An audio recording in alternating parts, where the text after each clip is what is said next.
ټول صوبایي حکومت حواله شي. صوبایي حکومت خدا را چې لکه مونږ ته وړو داسې خیر نه چې دا زمونږ نمایندګان هلته ناست دي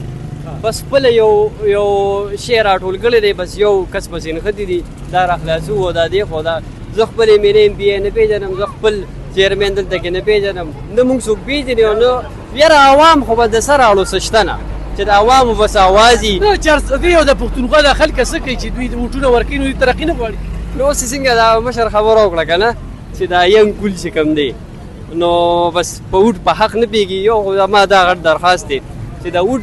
دا لیمټ دی دا ایج دا خو یې د 18 نه والي دا خو یې د 25 کې چې کم از کم یو سړی خو په ښه بده پوهېږي یو سړی په ښه بده پوهېږي نو هغه ته ووټ حق استعمالي دا خو ډېره غلطه ده 25 نفره سړی پوهېږي چې دا کار مې ټیک دی دا نه اوس چې 18 سال ماشوم دی هغه په ښه بد څه پوهېږي بس وي دې ته یې ورټک وخه نو هغه په خپل مشر پېژني او نه خپل فنډونه سره راغلي نه په شپږي مونږ شګورخانې ته لاړو همدغې د فنډ حوالې سره ما سره فنډ نشته زمونږ یو مشر راغلی دی چې لکه 14 کاله کې فنډ رانغی نو اخر فنډ به کله راځي مونږ به څه کوو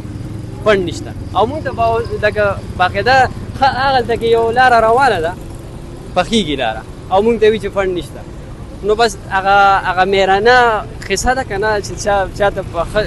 بس چا زور دی به د هغه کار کېږي او به د عام عوام وروره بدل دي